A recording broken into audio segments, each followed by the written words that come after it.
Nah, sekarang kita akan masuk pada kepentingan atau nilai, ya. Bukan berarti kalau ada bahaya lalu kemudian kita tinggalkan subjek tersebut, mengingat ada bahaya, ada resiko, dan bahkan kalau kita melihat dalam kehidupan kita ya semua yang bernilai itu selalu ada resikonya. Ya, nah ini yang akan kita lihat. Yang pertama, bahwasanya doktrin yang benar itu sangat mendasar bagi hubungan antara orang percaya dan Allah. Ya, saya mau menggarisbawahi kata sangat mendasar. Ya, kata sangat mendasar. Nah, kenapa ini menjadi penting? Ya, oleh karena memang kita seringkali gagal ya untuk memahami bahwa sesungguhnya doktrin itu bukan hanya masalah apa yang kita percaya saja berhenti di kepala, tetapi sesungguhnya doktrin itu pada waktunya akan mempengaruhi ya dari kepala ya, dia akan turun ke hati, lalu kalau sudah di hati dia akan menjadi driving force ya untuk kemudian kita wujudkan apa yang kita percaya itu dalam tindakan ya, dalam tindakan. Nah, pada saat itu terjadi maka jelas sekali ya bahwa beliefs itu berada di balik what we do ya, what we believe itu berada di balik what we do ya. Nah, itulah yang menyebabkan kita menggarisbawahi poin yang pertama ini ya, bahwa doktrin yang benar itu sangat mendasar pertama-tama dalam kaitan dengan hubungan kita dan Allah. Dengan kata lain, kalau doktrin kita salah, maka hubungan kita dengan Allah pun juga pasti nggak beres. Ya, itu sebabnya G.I. Packer, seorang teolog dari Reform, ya, yang sangat terkenal dengan buku klasiknya Knowing God itu, ya, beliau mengatakan ketika kita gagal untuk mengenal Allah dengan benar, ya, ini artinya dalam masalah doktrinal, ya, maka bisa jadi pada waktu itu kita sedang menyembah kepada berhala, ya, bukan Allah lagi yang kita sembah tetapi berhala. Ya, kenapa demikian? Ya karena sekali lagi hubungan antara kita dan Allah itu ditentukan oleh pengenalan kita. Nah, itu sebabnya ya sampai di sini kita bisa mengatakan ya sebenarnya pembelajaran tentang teologi itu mutlak sebenarnya ya. Itu adalah sebuah eh, keharusan bagi semua orang percaya. Nah, itu sebabnya kalau kita melihat ya contoh yang sangat baik di dalam Injil Matius pasal yang ke-16 itu ya, ketika Tuhan Yesus berhadapan-hadapan dengan para murid ya di mana itu Kaisarea di Filipi ya, Kaisarea Filipi. Kemudian Tuhan Yesus bertanya kepada mereka ya, pertama-tama pertanyaannya sifatnya umum ya. Kata orang ya, atau pada umumnya orang itu memahami aku itu sebagai apa sih ya? Itu pertanyaan yang sifatnya sangat umum. Ya, apa kata orang tentang aku gitu, tentang anak manusia ya. Nah, kemudian setelah mereka silih berganti menjawab, kemudian Tuhan Yesus mengerucutkan pertanyaan itu bukan lagi umum tetapi pribadi ya kepada mereka satu persatu lah. Kalau menurut kamu siapa aku ini? Ya. Nah, saya kira kita bisa memahami ya alasan kenapa Tuhan Yesus kemudian mendorong ke arah personal tersebut ya. Saya kira jelas sekali ya kaitan dengan poin yang pertama ini yang sedang kita bahas ya, karena Tuhan Yesus mau memastikan bahwa setiap orang yang mengikut dia itu mengenal dia dengan benar. Ya, sebab apa? Sebab pengenalan mereka akan dirinya itu akan sangat menentukan hubungan mereka dengan Allah. Ya, apakah on the track atau out of the track. Ya, ya. Jadi ini sangat penting sekali. Ya. Nah, saya kira ya ini jadi tanggung jawab kita semua ya. Oke, kita pindah ke nomor 2. Ya, kenapa sih kita perlu belajar teologi? Nah, ini saya kira buat kita orang-orang Pentakosta utamanya ya, perlu ini kita diskusikan dengan mendalam ini ya, sebab kita adalah orang-orang yang memberi ruang yang cukup luas bagi pengalaman-pengalaman rohani ya di dalam kehidupan kita sebagai orang percaya. Ya. Nah, perhatikan di sini kenapa kita perlu belajar teologi? Karena kebenaran dan pengalaman itu berhubungan. Lalu kalau kita tanya hubungannya itu seperti apa sih? Ya, seperti apa hubungannya? Nah, di sini adalah kebenaran, lalu di sini adalah pengalaman. Ya, anak panah ke sana artinya kebenaran di hadapan pengalaman itu perannya apa sih? Nah, ini fungsinya, perannya adalah sebagai hakim, ya. Atau kalau pakai bahasa Latin ya, magisterial ya, sebagai magister, sebagai hakim yang menilai, yang menguji pengalaman. Ya, dengan kata lain, kebenaran itu berdiri pada posisi yang otoritatif, yang berwenang, ya, yang punya kuasa untuk menentukan apakah sebuah pengalaman rohani itu benar atau tidak, ya, benar atau tidak. Ya, jadi ya kalau mau kemudian kita melihatnya ya secara terbalik, kalau begitu pengalaman itu harus tunduk kepada kebenaran, ya. Nah, kalau misalnya ada pengalaman-pengalaman rohani yang kita klaim sebagai bagian dari kehidupan kita sebagai orang percaya, dan itu tidak diteguhkan oleh kebenaran yang tertulis dalam Alkitab, maka yang salah bukan Alkitabnya, yang salah bukan kebenarannya, ya kan? Kan nggak mungkin kebenaran kok salah, ya. Yang salah adalah pengalaman kita. Nah, itu sebabnya kita harus mengizinkan kebenaran itu menguji dan sekaligus mengoreksi ya pengalaman-pengalaman rohani di dalam kehidupan kita. Karena apa? Karena yang di sini sifatnya objektif, yang di sini sifatnya subjektif. Ya, kalau subjektif itu jadi nggak terbatas ya, dan bisa jadi itu sangat liar sekali. Nah, itu sangat berbahaya karena subjektivitas kita telah jatuh ke dalam dosa, dikuasai oleh hukum dosa, sehingga bisa jadi ya pengalaman-pengalaman kita itu pengalaman subjektif, dan kalau begitu ya kalau tidak ada dasar objektifnya, berarti pengalaman kita bisa jadi pengalaman yang palsu. Ya, jadi itu anak panah yang ke kanan ya. Nah, sekarang dari sini ke sini ya, dari pengalaman ke kebenaran itu perannya apa?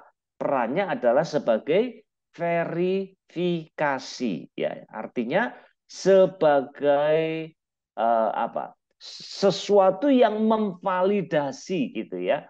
Jadi kalau mau saya kalimatkan dengan cara lain ya, kalau sebuah kebenaran itu benar-benar benar, nah itu bahasanya jadi begitu ya. Jika kebenaran itu sungguh-sungguh benar, gitulah ya, maka itu pasti juga benar dalam pengalaman, gitu.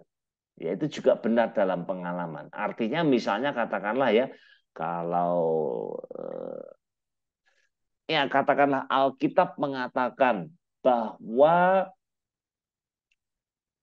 seorang yang percaya kepada Tuhan Yesus sebagai Tuhan dan Juru Selamatnya, lalu dia bertobat, mengalami keselamatan itu, maka dia akan menjadi ciptaan baru. Itu kebenaran dalam Alkitab. Ya. Nah, sekarang pengalaman kita apakah meneguhkan kebenaran itu enggak? Ya, apakah memang ada perubahan yang drastis dalam kehidupan saya? Ya, apakah saya benar-benar menjadi ciptaan baru dalam pengertian ya Tuhan sungguh-sungguh mengubahkan ya karakter kita, ya manusia lama kita itu, ya kebiasaan-kebiasaan buruk kita, apakah betul-betul diubahkan atau tidak? Nah, kalau begitu ya apa yang benar ya yang tertulis itu juga pasti benar dalam pengalaman. Nah, ini yang kita sebut dengan verifikasi ya. Jadi di antara keduanya ini ada hubungan timbal balik ya. Kebenaran harus menjadi hakim atau terang bagi pengalaman, pengalaman di sisi yang lain dia memverifikasi ya, dia meneguhkan bahwa memang itu adalah kebenaran karena saya juga mengalaminya ya. Kalau Alkitab menjanjikan adanya mujizat ya, apakah betul saya mengalaminya ya, dan sebagainya ya. Contohnya tentu tidak terbatas. Oke. Nah, itu pentingnya kita belajar teologi ya, karena ada unsur subjektif yang begitu kuat yang perlu diuji dan sekaligus diteguhkan oleh kebenaran ya, dan teologi itu berurusan dengan kebenaran ini. Oke? Nah, lalu yang berikut ya, yang ketiga, kenapa kita belajar teologi? Karena ya kekristenan itu tidak berdiri sendiri ya. Dengan kata lain, bahwa selain kekristenan ada worldview alternatif, ada tantangan-tantangan yang ada di luar sana ya, dan tantangan ini bukan sebuah tantangan, bukan tantangan-tantangan yang netral ya, tetapi seringkali menyerang kita sedemikian rupa sehingga kalau kita tidak memahami dengan baik apa yang kita percaya ya, maka kekristenan akan lumpuh ya, kekristenan akan lumpuh dan tidak berdaya ya. Itu sebabnya kita baca di dalam 1 Petrus pasal 3 itu ya, ayat yang 15-16 itu ya. Jadi kita harus memberikan pertanggungan jawab ya terhadap apa yang kita harapkan, terhadap pengharapan-pengharapan kita di dalam Kristus. Ya, kalau ada orang yang bertanya, kita harus memberikan jawaban. Ya, itu adalah tanggung jawab kita. Betul bahwa kekristenan dimulai dari iman, tetapi iman Kristen bukan iman yang buta, ya, tetapi iman yang menuntun kita kepada pengertian. Nah, ketika itu terjadi, maka pada waktu itulah sebenarnya kita mau tidak mau ya kita terlibat di dalam teologi. Nah, kalau kita sudah ngomong alternatif, tantangan, ya itu akan sangat banyak sekali. Ya, barangkali ini hanya ya sejumput dari sekian banyak tantangan di luar sana. Ya, ada bidat-bidat, tantangan dari dalam kekristenan itu sendiri. Ya, dan ini sebenarnya bukan hal baru. Ya, mulai dari perjanjian lama itu sudah ada yang namanya nabi palsu, ya kan?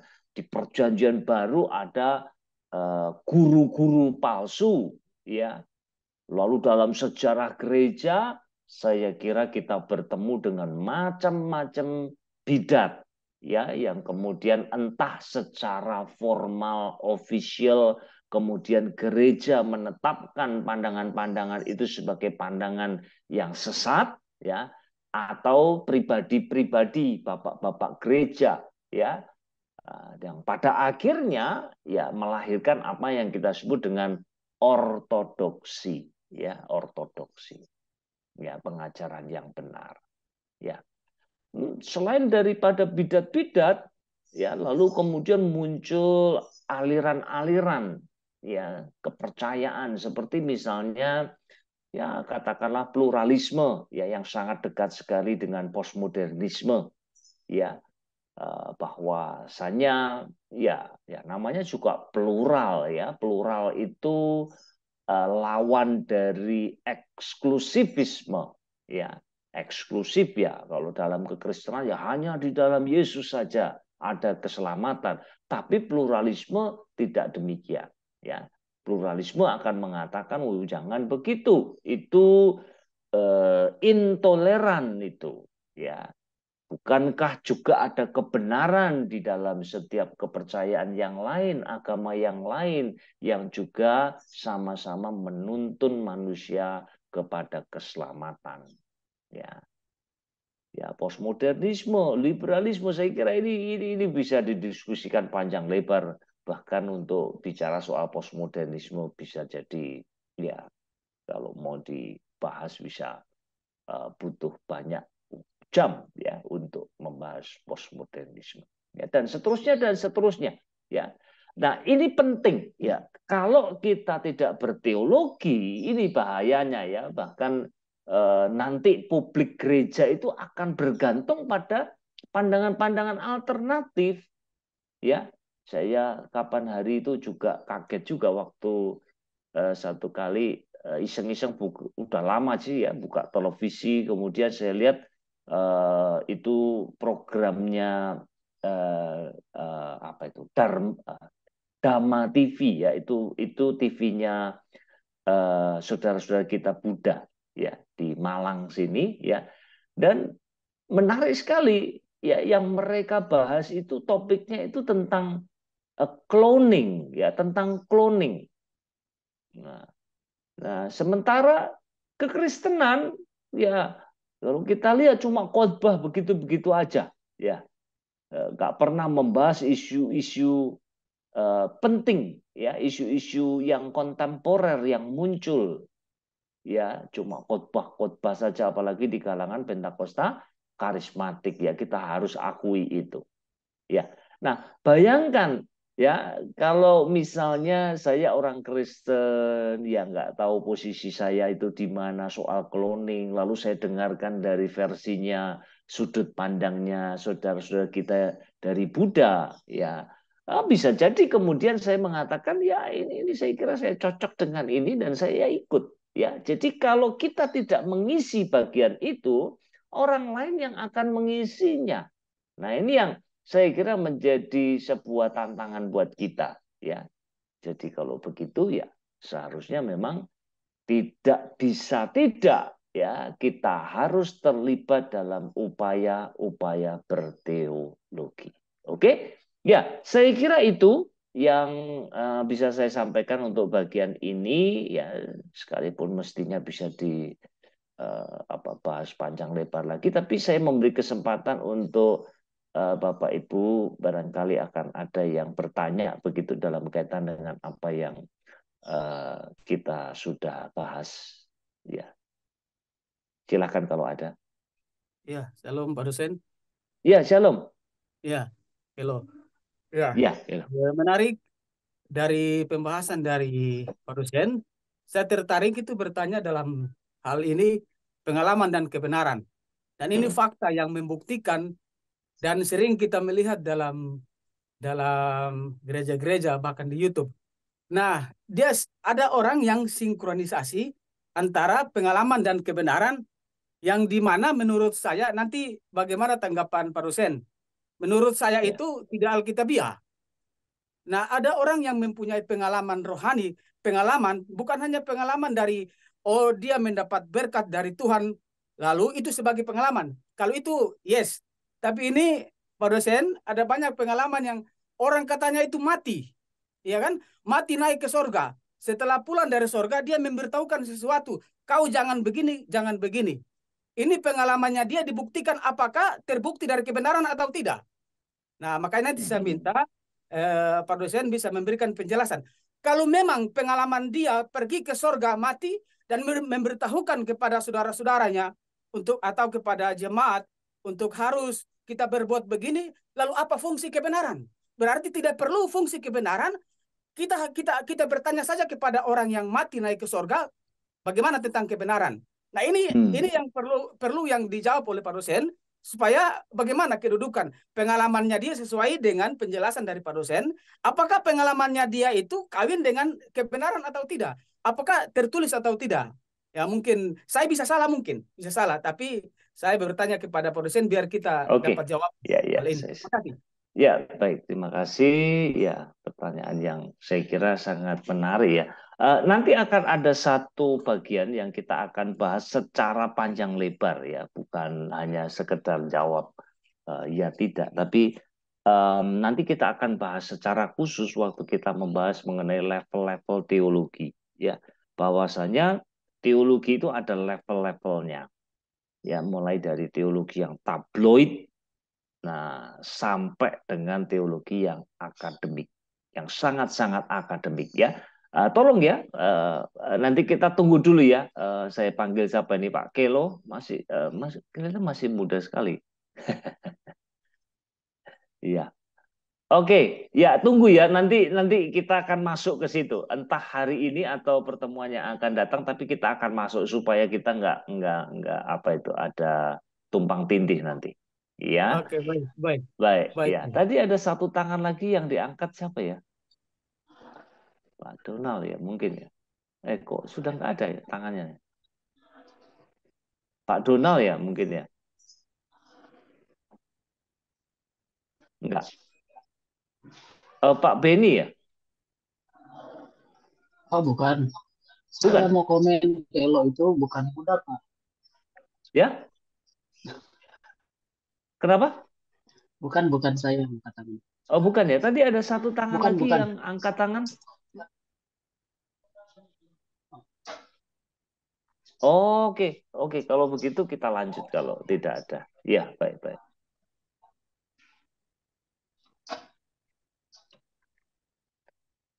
Ya, sekarang kita akan lanjutkan. Kita akan bicara mengenai teologi dan teolog. Ya, kita tidak akan berlama-lama di sini. Kita nanti akan lebih banyak membahas mengenai level-level teologi itu ya. Tapi mari kita akan sama-sama melihat ya teologi dan teolog ya. Nah, sekarang kita baru masuk kepada teologi itu sendiri ya. Apa sih definisi dari teologi itu ya? Bagaimana kita memahami itu? Nah, kalau kita melihatnya dari sisi etimologis ya, asal katanya, maka ya tentu dari theos dan logos ya. Theos itu Allah, logos itu kata, pemikiran, uraian ya, dan juga ilmu ya. Jadi secara sederhana kita bisa mengatakan kalau seseorang itu berteologi, maka dia sedang berbicara tentang Allah yang kemudian diekspresikan dalam statement-statement ya tentang Allah itu, pernyataan-pernyataan tentang Allah ya. Jadi ini adalah definisi yang paling sederhana yang bisa kita angkat dari kata ya, dari kata terminologi ya, dari terminologi teologi itu sendiri. Nah, ada beberapa definisi yang klasik ya, yang seringkali dikutip ya pada saat berbicara mengenai teologi. Pertama dari Santo Anselmus ya.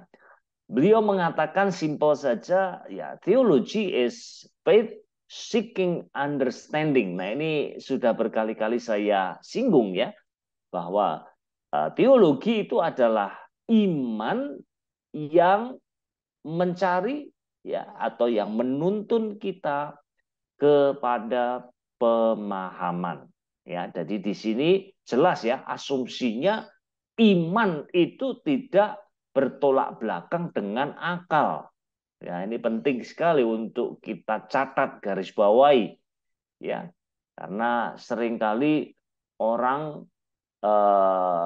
ya punya pemahaman yang namanya iman itu kalau akal sudah menyerah, ya pada waktu itulah ya kita masuk ke dunianya iman, ya.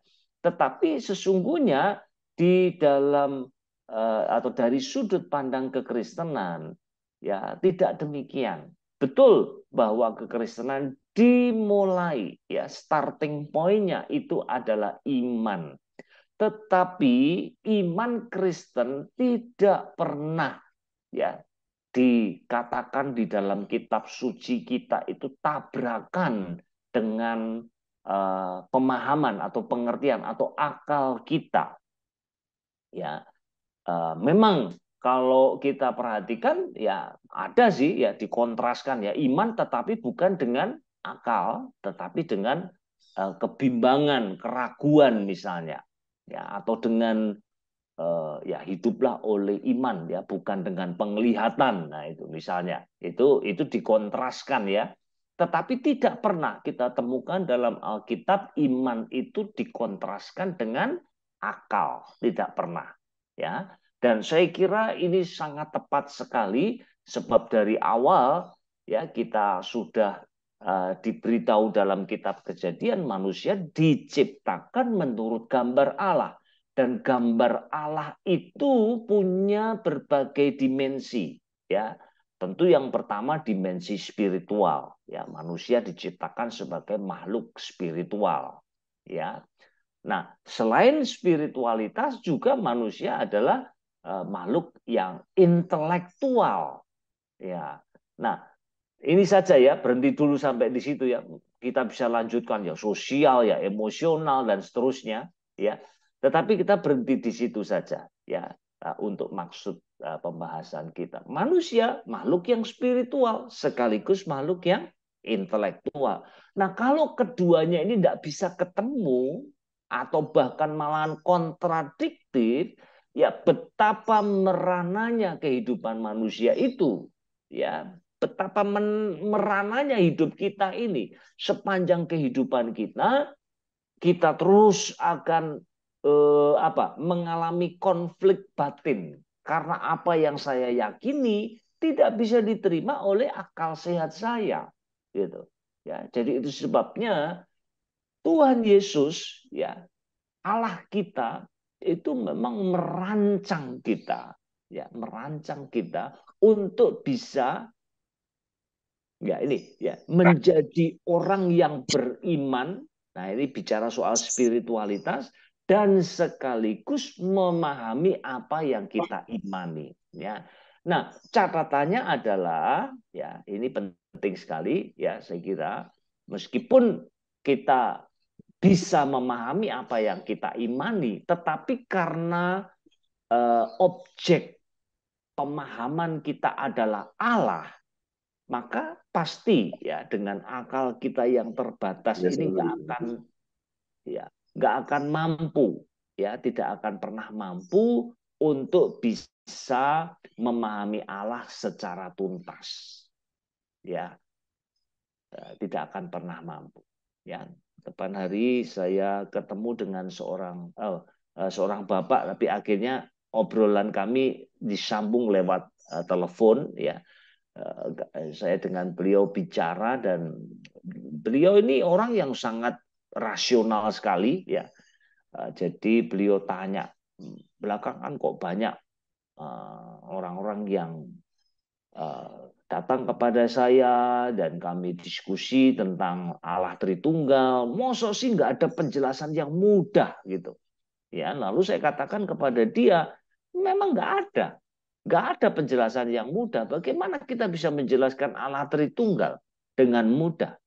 Tidak bisa. Semua analogi itu pasti bahkan gagal untuk menjelaskan ketritunggalan Allah. Ya, gagal pasti karena ya itu tadi ya, ya otak kita terbatas, analogi-analogi yang kita gunakan juga terbatas, sementara Allah kita tidak terbatas. Ya, sehingga pada akhirnya tidak mungkin untuk kita bisa mencari shortcut, ya, jalan yang pendek, jalan yang mudah untuk menjelaskan pribadi yang ilahi itu. Ya, jadi ini catatan kita. Tapi ini adalah sebuah diktum, ya, sangat penting sekali kalau kita bicara di wilayah teologi. Ini jangan sampai lupa, ya. Kalau dalam bahasa Latin itu credo ut intelligam, ya, credo, apa yang aku percaya itu yang akan menuntun aku kepada apa yang kupahami, ya. Iman menuntun kepada pengertian, ya. Oke, itu adalah dari Santo Anselmus, ya. Lalu dari Santo Agustinus, ya. Pendek tapi juga sering dikutip, rational discussion respecting the deity, ya. Diskusi atau pembahasan secara rasional, ya, tentang, ya, yang ilahi, ya. Jadi penekanannya pada diskusi yang rasional, ya, seperti yang kita sudah bahas yang lalu, bahwasanya ada tuntutan untuk kita berpikir kritis pada saat berteologi, ya. Nah, apakah itu ada bahayanya? Ada, ya, kalau berpikir kritis itu berjalan sendiri, ya. Nah, sebabnya waktu yang lalu kita bahas mengenai unsur-unsur penting dalam berteologi, justru yang pertama adalah doa. Ya, lalu saya mengatakan bahwasanya kita harus menjadi seorang teolog di satu sisi dan sekaligus menjadi rohaniawan di sisi yang lain, dan ini harus berjalan sama-sama. Kalau kita hanya menekankan, ya, entah salah satu sisi dari dua sisi yang seharusnya seperti sayap itu, ya, yang harus dua supaya bisa terbang, ya, maka teologi kita akan menjadi timpang, teologi kita akan menjadi tidak sehat, ya, tidak sehat. Oke, jadi itu, ya, rational discussion respecting the deity, ya. Jadi ketika kita belajar teologi, maka sebenarnya kebutuhan, ya, karena semua dimensi dalam diri kita, ya, mana kita diciptakan menurut gambar Allah, itu semua ada tuntutannya, ya, ada kebutuhan yang harus dipenuhi. Saya sebagai makhluk sosial, saya harus ketemu dengan orang, bicara dengan orang, ya, punya hubungan yang dekat dengan orang, lalu tangki emosional sosial saya itu jadi akan diisi, ya. Begitu juga dengan rasionalitas kita, ya.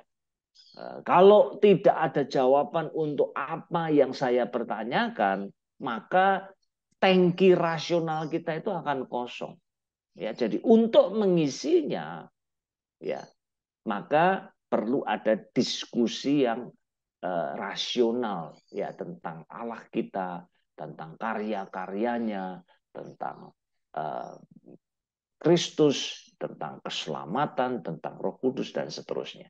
Ya, itu. Oke, lanjut sekarang kita pindah ke F. Muniz, ya. Beliau adalah seorang teolog Katolik, ya.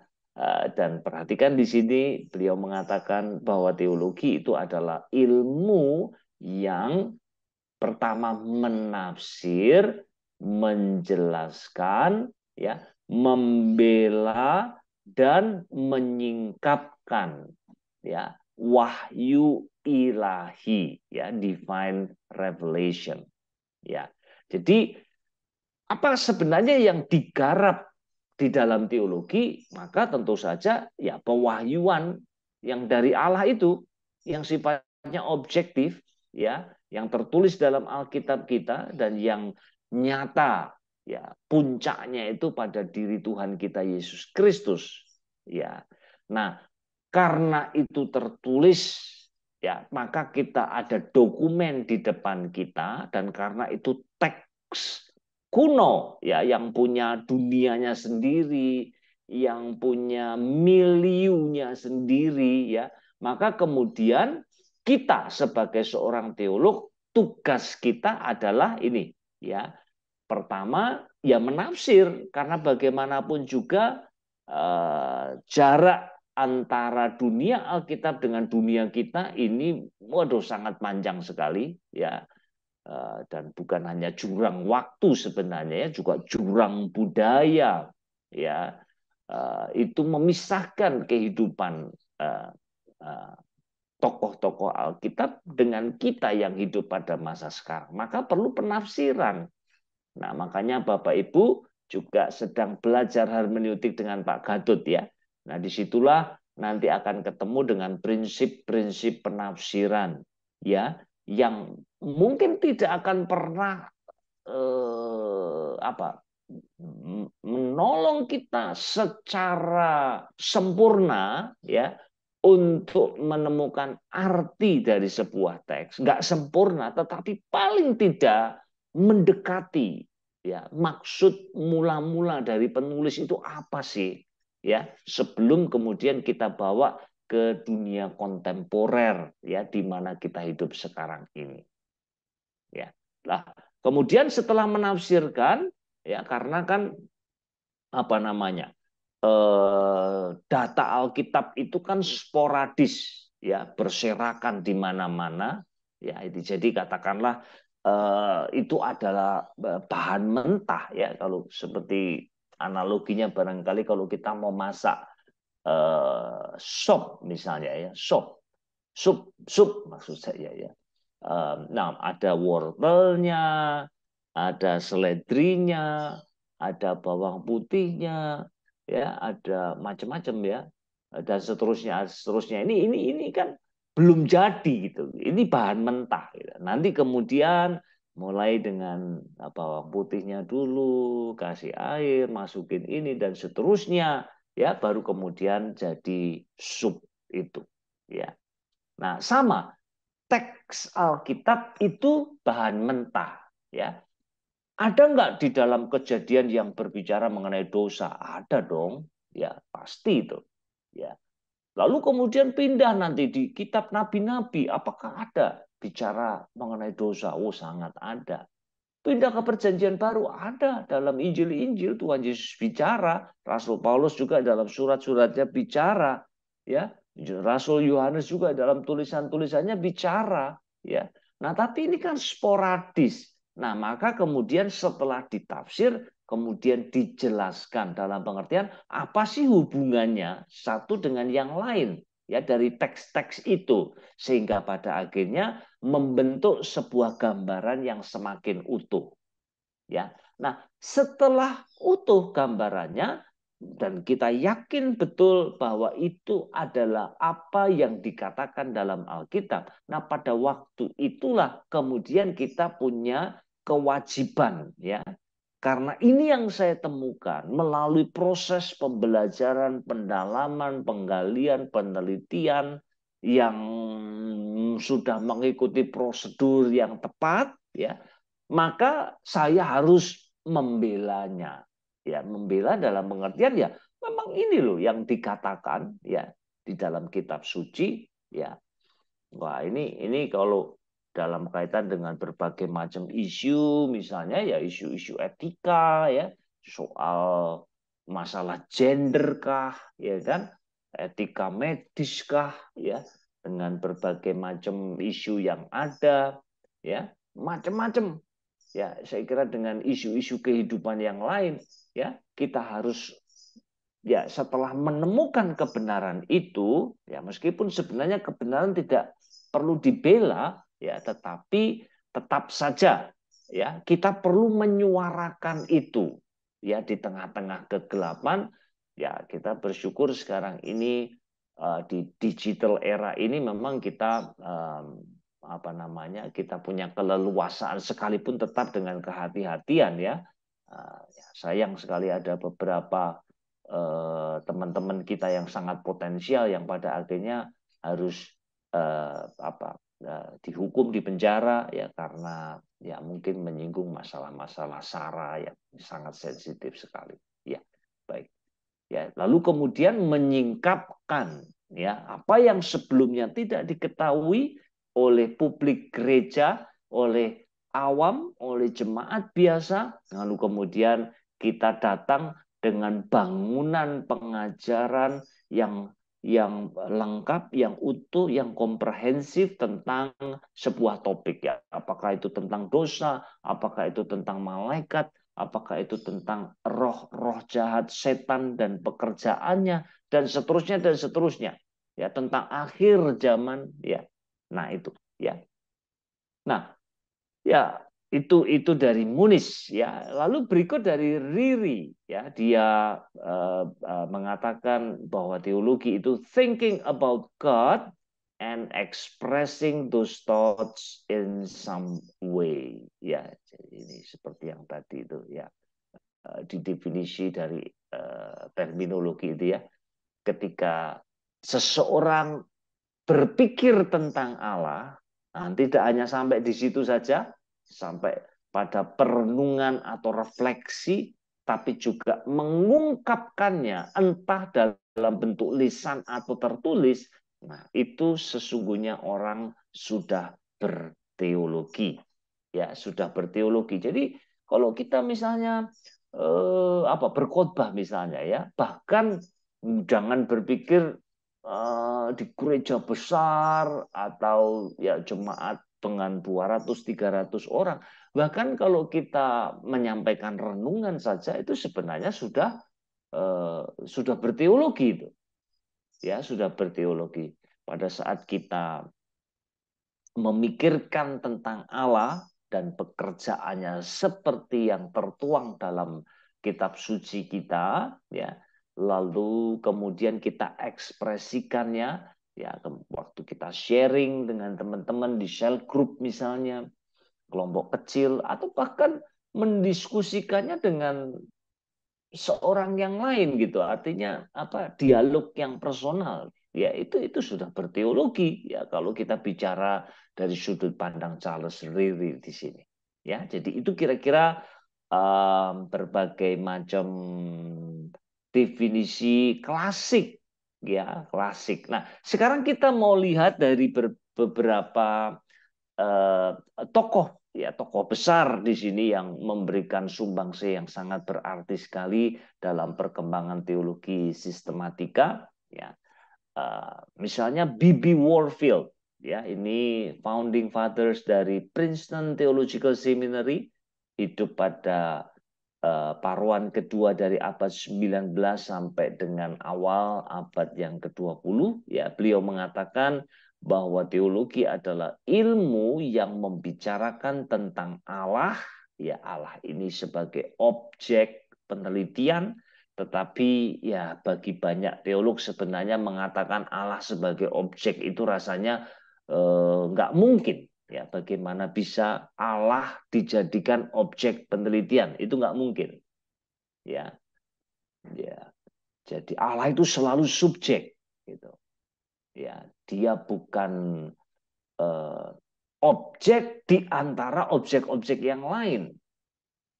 Ya, kalau menurut seorang teolog namanya Paul Tillich, ya, dia mengatakan dia bukan objek dari di samping objek-objek yang lain, tetapi dia the ground of all being ya. Dia adalah dasar dari semua keberadaan. Ya, dialah yang mengadakan segala sesuatu, lalu bagaimana kita menjadikan Allah sebagai objek? Ya. Nah, tetapi karena kita di sini ya sedang berbicara dalam pengertian keilmuan ya, maka kalau kita menyejajarkan teologi dengan psikologi, dengan sosiologi ya selalu kan ada objek penelitiannya. Ya. Nah, teologi objek penelitiannya adalah Allah, tetapi tidak hanya berhenti di situ ya, karena kalau hanya berhenti di situ maka teologi menjadi teologi yang sangat yang sangat tidak operasional gitu ya, artinya yang tidak menyentuh kehidupan kita ya. sangat tidak bersentuhan, ya, tidak down to earth, ya. Maka harus dilanjutkan Allah dan hubungan antara Allah dan alam semesta. Ya, ini kata hubungan sangat kaya sekali. Ya, ini hubungan bukan hanya sekedar saling kenal gitu, enggak ya. Hubungan itu artinya kalau Allah dipertemukan dengan alam semesta, kira-kira hubungan di antara Allah dan alam semesta seperti apa ya? Sebagai pencipta, ya, sebagai pemelihara, dan di situ kita ketemu dengan doktrin providensia misalnya, ya kan? Dan karena alam semesta itu mencakup manusia juga, ya, maka kemudian ya apa yang Allah kerjakan buat manusia, ya. Sebelum kejatuhan ya Allah sebagai pencipta, setelah kejatuhan ya Allah harus juga sebagai penebus di situ, ya, karena manusia telah jatuh ke dalam dosa. Nah, ini menjadi sangat kaya sekali, ya, dan sangat relevan, ya, berhubungan dengan kehidupan kita sebagai manusia, ya. Itu B.B. Warfield, ya. Nah, kemudian W.G.T. Shedd, ya, beliau sebenarnya menegaskan hal yang sama, ya, tetapi dengan kata-kata yang sedikit berbeda saja. Ya, teologi adalah suatu ilmu yang berhubungan dengan yang tak terbatas, ya, yang transenden, yaitu Allah, dengan yang terbatas, yaitu alam semesta, dan kita masuk dalam bilangan yang terbatas itu, ya, antara yang independen dengan yang dependent, ya, antara yang tidak bergantung pada siapapun dengan yang bergantung, ya, satu dengan yang lain, ya, itulah alam semesta ini, ya. Oke, ya. Jadi itu kata Shedd di sini, ya, kata Shedd di sini menegaskan hal yang sama. Nah, sekarang kita akan lanjutkan dari Strong, ya, seorang teolog dari Baptis. Teologi adalah ilmu tentang Allah dan hubungan-hubungan antara Allah dan alam semesta. Ya, jadi ini memang sengaja saya tampilkan dari dari uh, dari tokoh-tokoh yang berbeda, tetapi yang memberi penekanan pada unsur-unsur yang sama. Teologi itu pertama-tama tentang Allah, tetapi tidak hanya sampai di situ saja, plus hubungan-hubungannya dengan alam semesta ini yang tidak lain adalah ciptaannya. Ya. Nah, Hodge dialah yang memberikan definisi yang agak rumit, tapi sebenarnya ya apa ya, sebenarnya basic saja, mendasar saja, ya. Dia mengatakan teologi mengetengahkan fakta-fakta kitab suci, ya, yang tadinya sporadis tadi, ya, yang saya sudah jelaskan sebelumnya, ya. Kejadian ada tentang dosa, ya, ada tentang keselamatan, ya, ada proto evangelium itu, ya. Nah, karena tadinya berserakan, sporadis, fragmentaris, nah, kemudian tugasnya teolog adalah ya ini, ya. Kemudian urutannya itu seperti apa sih, ya? Hubungannya itu bagaimana sih, ya? Nah, kemudian nanti akan setelah dilihat hubungan dari teks-teks yang individual itu, lalu akhirnya kita akan datang dengan prinsip-prinsip atau kebenaran yang umum, ya, yang sebenarnya ada dalam fakta-fakta itu sendiri, ya. Lalu kemudian akhirnya ya kita mengkoleksi data itu, menghubungkannya dalam urutan yang logis, sistematis, kronologis, ya. Lalu pada akhirnya ya seperti yang kita lihat di dalam buku-buku teologi sistematika itu, ya. Kita lihat misalnya karangannya Millard J. Erickson itu, ya, Bapak Ibu bisa melihat di situ, ya, misalnya tentang apa keselamatan misalnya, ya nanti akan dibahas mengenai istilah lebih dulu dalam Perjanjian Lama, dalam bahasa Ibrani, ya kata-kata yang digunakan untuk keselamatan itu apa sih, gitu. Itu munculnya di mana sih? Ya itu semua diberitahukan, didaftarkan itu ayat-ayatnya. Ya. Lalu apa hubungannya satu dengan yang lain? Baru kemudian diformulasikan menjadi sebuah pengajaran yang komprehensif, yang logis, ya, dan juga sistematis. Ya, jadi orang ketika membacanya, ya nggak lagi membaca seperti yang ketemu dalam Alkitab, tetapi sudah dalam apa namanya sistematika yang lebih mudah untuk diikuti, ya kira-kira itu yang dikatakan oleh Hodge. Nah sekarang kita pindah ke Erikson, ya ini saya kira kalau saya diminta untuk merekomendasikan ya Bapak Ibu ya kalau ada yang tanya Pak, kalau saya mau beli buku teologi itu kira-kira mana yang akan berguna buat saya ya bukan hanya dalam waktu dekat tetapi mungkin ya dalam kurun waktu yang cukup panjang begitu ya. Maka saya akan merekomendasikan bukunya Millard J. Erickson. Ya. Itu diterjemahkan oleh Gandum Mas.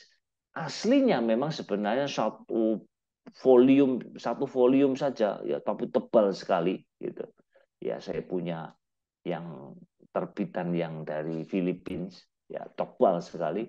Nah di Indonesia kemudian dipecah mungkin jadi 3 volume ya 3 volume ya jadi penerbitnya adalah Gandum Mas ya Gandum Mas itu saya kira kalau Bapak Ibu ingin berinvestasi saya kira buku dari Erikson ini layak sekali untuk dimiliki ya itu menjadi acuan di banyak seminari ya di seluruh dunia ini sudah diterjemahkan ke dalam berbagai macam bahasa Indonesia berbagai macam bahasa ya kan.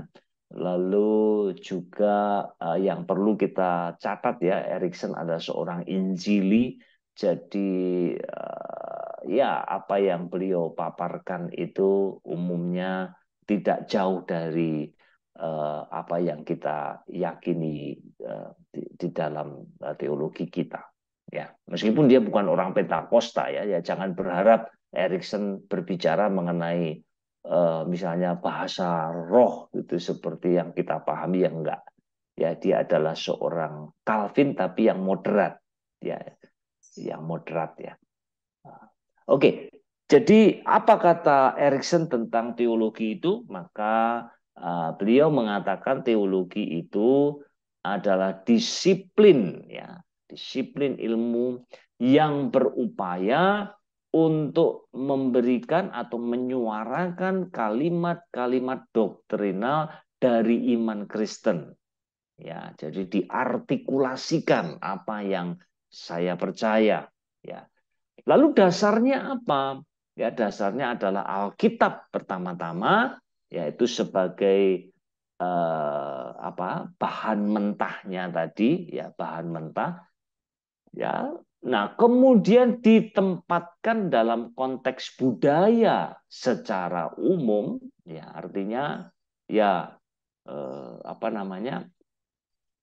itu tadi ya kalau kita ngomong Alkitab itu kan konteksnya itu kan dunia Alkitab, ya budaya Alkitab, ya. Nah, sementara kita hidup pada zaman sekarang ini, ya sehingga kita harus menarik garis relevansinya antara dunia Alkitab ya dengan dunia kita. Ya, jadi tempatkan dalam konteks budaya kita saat ini, ya. Lalu tentu waktu diekspresikan juga pakai istilah-istilah yang dimengerti oleh publik yang hidup pada zaman sekarang ini, ya dengan kata lain menggunakan istilah-istilah kontemporer dan yang terakhir ya berkaitan dengan isu-isu kehidupan ya Nah, ini kalau kita mau apa? Kalau kita mau petakan begitu ya, buat charts begitu supaya jelas ya. Maka inilah yang kita temukan ya, unsur-unsur dari teologi versinya Erikson ya.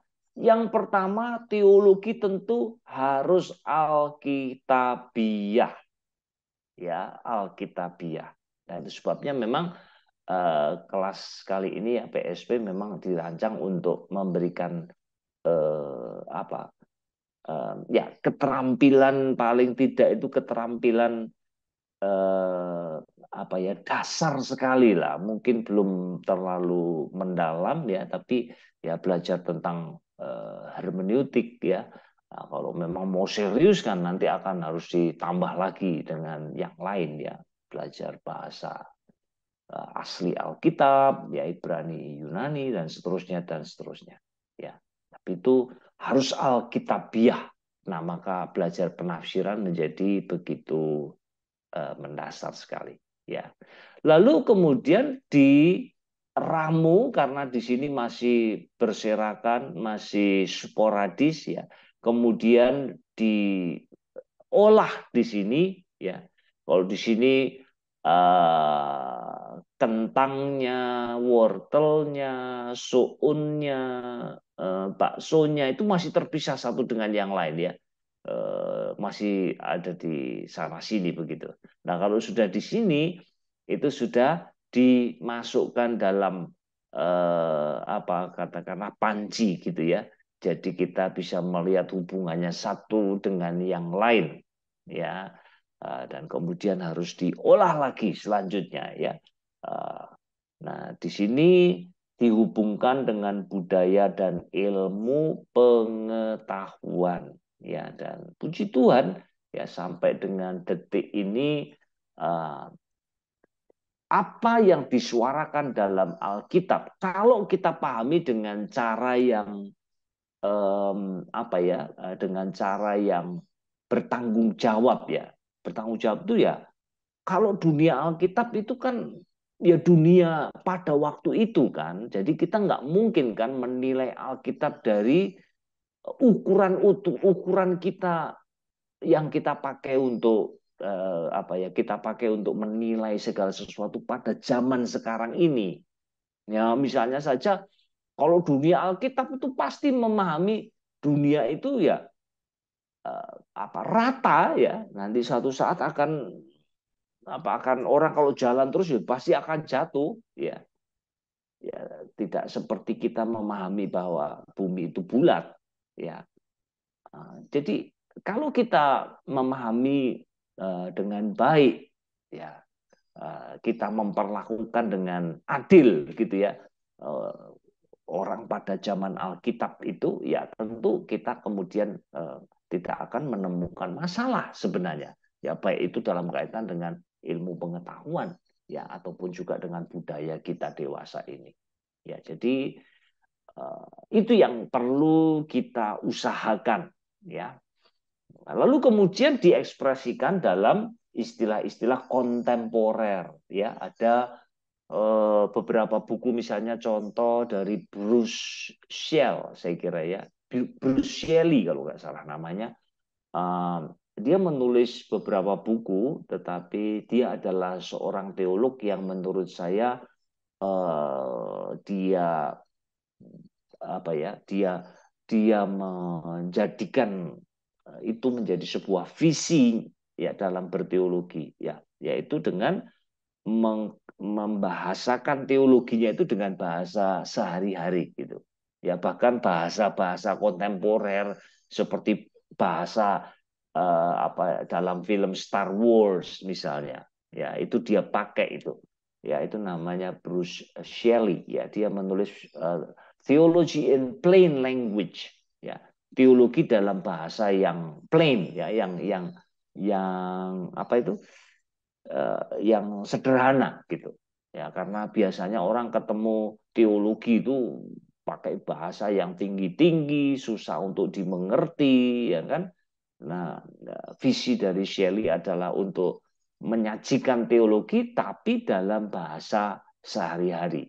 Ya, dan itu saya kira penting karena untuk apa kita punya teologi yang begitu indah tetapi tidak dimengerti oleh orang-orang yang hidup pada zaman kita sekarang ini, ya, karena bahasa yang menjadi bariernya, menjadi penghalang, ya. Lalu yang terakhir jangan lupa, saya kira ini yang banyak orang seringkali keluhkan, ya, teologi itu nggak ada hubungannya dengan kehidupan saya sehari-hari dan sebagainya dan sebagainya. Nah, sesungguhnya, ya, pemahaman seperti itu salah besar. Salah besar, ya. Seperti yang katakan oleh Erikson tadi, teologi itu terhubung dengan kehidupan kita, isu-isu kehidupan kita. Ya, ya, yang lalu kita sudah membahas bagaimana teologi itu terkait dengan pelayanan misalnya, ya. Begitu juga kita bisa mengatakan teologi itu juga terkait dengan isu-isu kehidupan kita saat ini, ya. Ambil contoh misalnya katakanlah masalah aborsi misalnya, ya, masalah aborsi. Kenapa aborsi itu selalu salah, ya, di pemandangan iman Kristen? Kenapa, ya? Nah, itu bukan tanpa dasar, ya. Sebab Alkitab, ya, di banyak bagian, ya, dari Alkitab itu yang secara aklamasi, ya, itu menyuarakan bahwa nyawa manusia itu bernilai, the sanctity of life, ya. Alkitab tidak pernah melihat manusia itu dari kualitasnya, ya. Artinya kalau kualitas itu, ya, kalau orang misalnya sudah kena kanker stadium akhir, hidupnya sudah nggak berkualitas lagi, ya kan, maka kalau sudah pada tahap itu, ya, seharusnya kalau misalnya kematiannya dipercepat sih nggak apa-apa, begitu kan? Itu kan yang disebut dengan eutanasia, ya. Tapi Alkitab nggak pernah melihat hidup manusia itu dari kualitasnya, tidak, ya. Dari pembuahan sampai dengan mati secara alamiah, ya. Alkitab menjunjung tinggi nilai nyawa kehidupan manusia, ya, sehingga mengakhiri hidup manusia pada tahap manapun, ya, itu dipandang salah, ya, dalam terang kitab suci kita, ya, dipandang salah.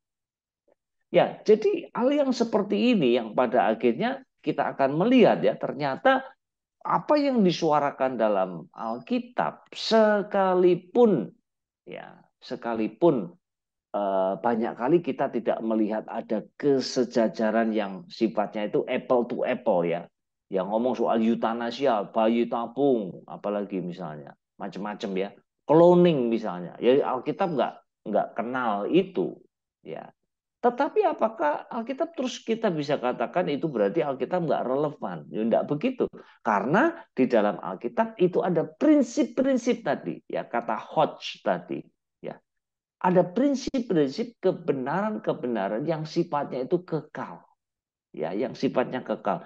Zaman terus berganti, masalah-masalah, tantangan-tantangan yang kita hadapi itu terus akan berganti, ya. Tetapi Alkitab kita tidak pernah usang, ya, tidak pernah obsolete, tidak pernah expired, nggak pernah, ya. Nah, itulah kehebatan, kedahsyatan daripada kitab suci kita yang diwahyukan oleh Allah, ya, melalui Roh Kudus atau diinspirasikan, ya. Ya, saya kira itu, ya. Nah, mungkin sebelum kita lanjut, apakah ada pertanyaan dari Bapak Ibu saudara sekalian, ya, supaya saya nggak ngomong sendiri terus. Silakan kalau ada.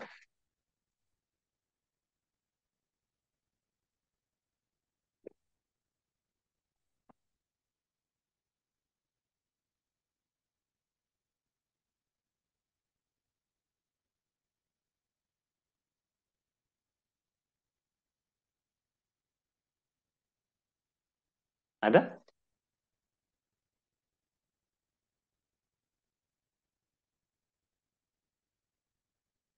Belum ada, Pak. Lanjut. Oke, oke, oke. Iya, kalau begitu. Nah, oke, saya mau lanjutkan ya. Nah, saya mau menambahkan keterangan yang tadi sudah saya sampaikan. Ya, mungkin mungkin begini ya. Saya sampai pada titik ini saya mau mengatakan ini kepada kita semua ya, bahwa kalau demikian ya, semua orang Kristen ya, itu suka atau tidak, ya, suka atau tidak,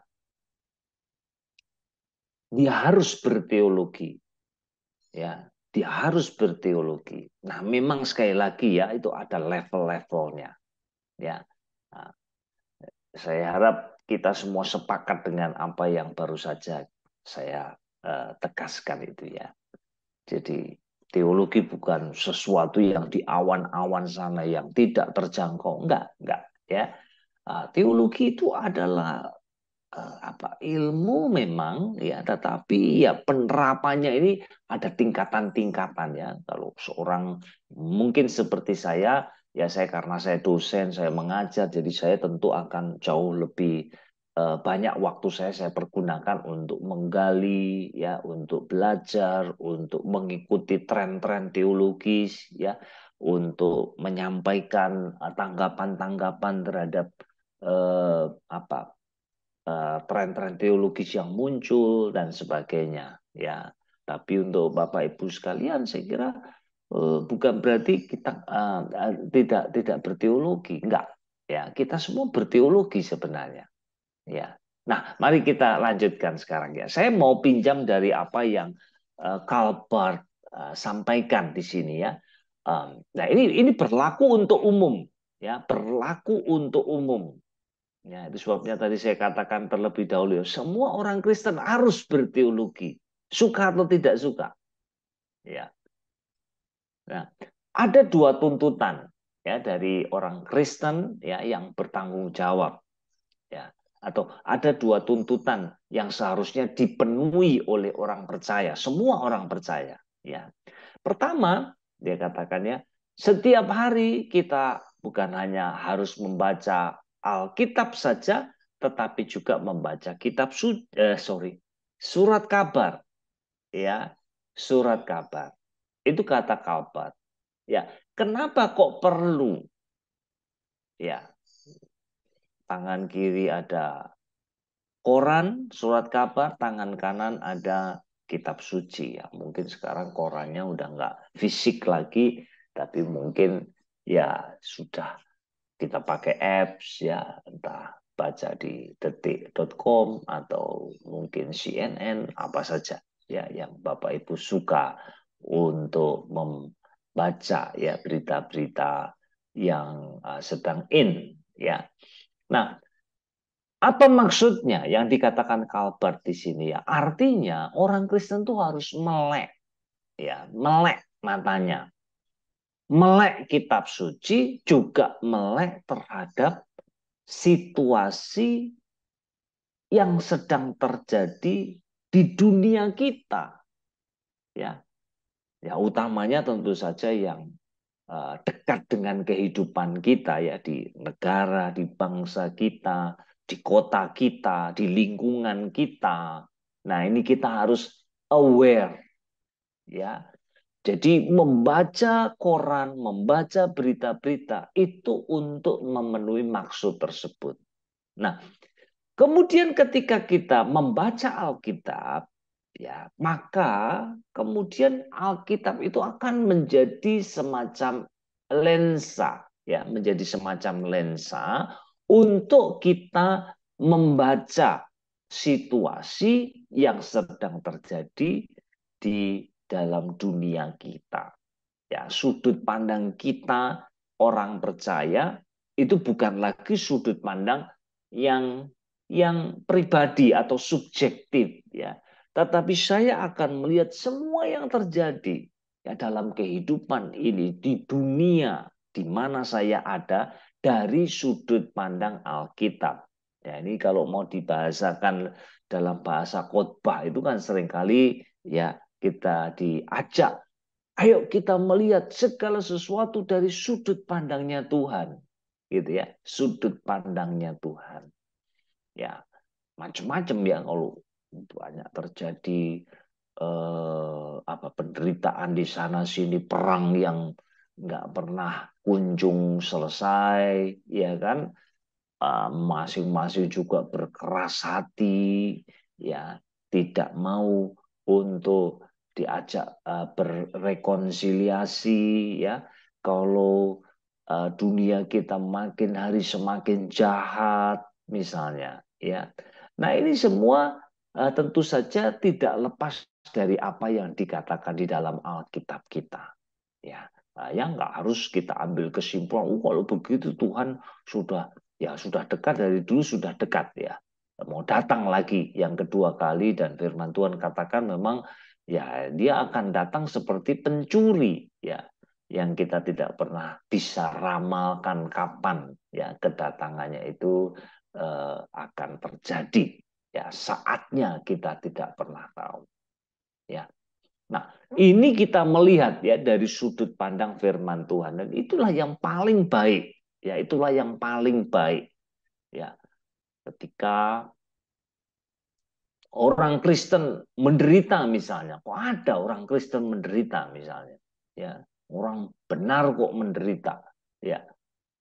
Nah, ini adalah sebuah fakta, ya, fakta kehidupan. Lalu bagaimana Alkitab melihat itu? Oh, ternyata yaitu bukan hanya terjadi pada zaman kita, tapi sudah pada zaman Alkitab pun, Ayub pun juga mengalami hal yang sama. Ya, Ayub pun mengalami hal yang sama. Dan seterusnya dan seterusnya. Ya, belakangan terjadi penyesatan. Ya, ada hamba-hamba Tuhan yang menyesatkan publik gereja misalnya. Wah, itu sebenarnya kan sudah diperingatkan ya di surat Petrus misalnya ya. Dari tengah-tengah kamu itu akan muncul guru-guru palsu, rasul-rasul palsu ya. Dari tengah-tengah kamu loh ya. Jadi bukan dari luar gereja, tetapi dari dalam gereja. Ya. Dan siapa lagi mereka kalau bukan orang-orang yang kemudian terlalu puja-puji melebihi porsi yang sesungguhnya, ya. Lalu dia sudah pada posisi puncaknya, ya kan? Omongannya dianggap benar, ngomong apapun dianggap benar, ya kan? Lalu ya itu sudah mendekati kejatuhan itu pasti, ya. Lalu dia merasa ya bisa mengajarkan apa saja, ya, ayat-ayat kemudian ditafsirkan semaunya sendiri untuk mendukung posisinya, toh ada pengikutnya, ya. Nah, inilah fenomena yang kita melihat sekarang ini, dan itu sekali lagi sudah disuarakan di dalam firman Tuhan, ya, bahwa pada hari-hari yang terakhir. Nah, hari-hari yang terakhir ini kapan sih mulainya? Ya, mulai kedatangan Tuhan Yesus yang pertama, dan itu akan berakhir pada kedatangannya yang kedua. Ya, jadi kita living in between the times. Ya, kita hidup di antara dua titik waktu yang sangat vital itu dalam sejarah. Ya, yang pertama kedatangan Kristus, yang pertama kali sebagai bayi, ya, dia datang untuk mengeksekusi rencana keselamatan Bapa, ya, yang ditaruh di atas pundaknya, ya, dan nanti dia akan mengakhiri sejarah dengan kedatangannya yang kedua kali. Nah, kita hidup di antara dua titik waktu ini, ya. Inilah yang disebut dengan hari-hari yang terakhir atau akhir zaman, ya, the end of times, ya, the end of times, ya. Dan ini masa yang sulit loh, ya, ini masa yang tidak mudah, ya. Entah kita tetap berdiri atau jatuh, itu akan terjadi di situ, ya. Oke, ya ini sudah dikatakan dalam Alkitab kita. Nah, oke, lebih lanjut Calvert mengatakan ya bahwa apa sih target dari teologi itu, sasaran dari teologi itu, ya. Nah, sebenarnya kan simple saja, ya.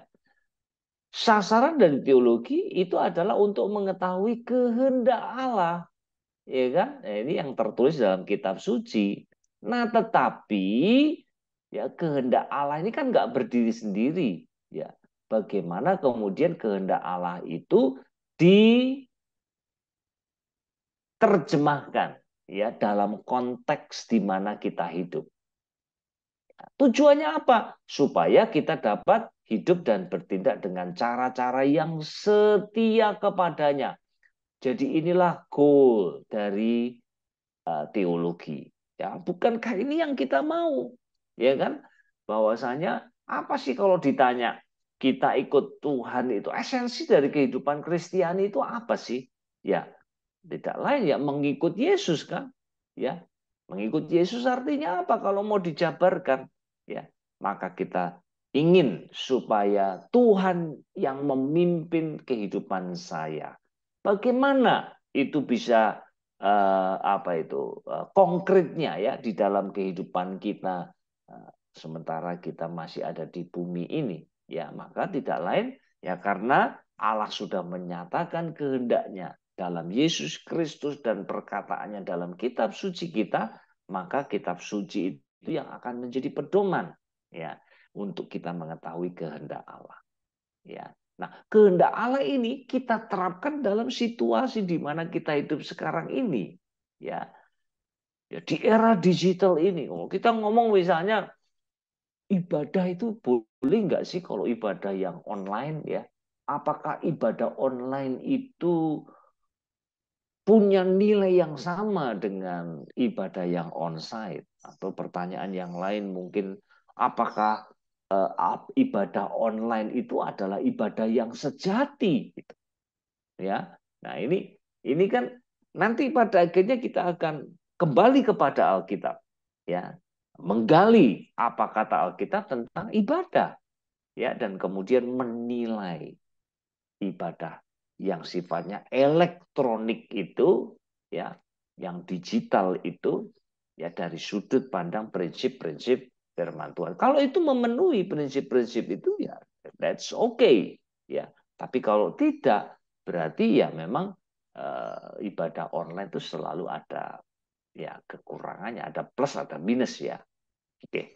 Nah, untuk itu maka ada tuntutannya ini ya, ada sampai 9 saya kira ya. Ini yang perlu kita catat di sini ya.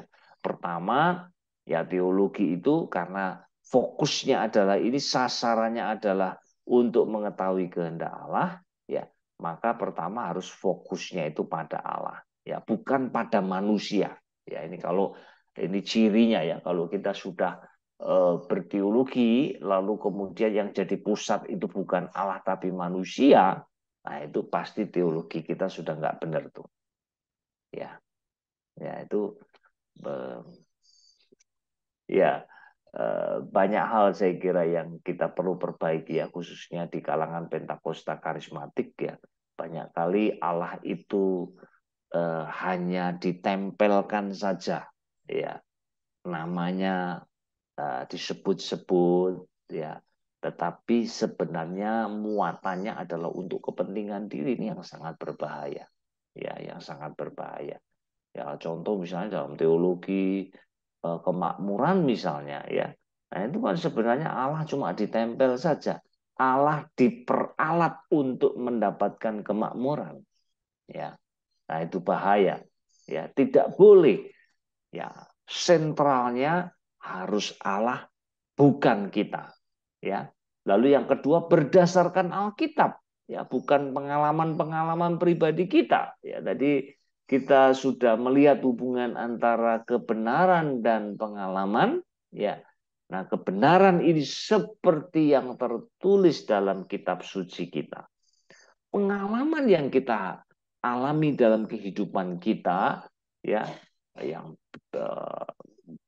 yang supra alamiah ataupun yang alamiah, itu semua harus diterangi, ya, harus diuji berdasarkan kebenaran yang tertulis dalam Alkitab, ya. Jadi kita percaya Alkitab itu adalah firman Allah.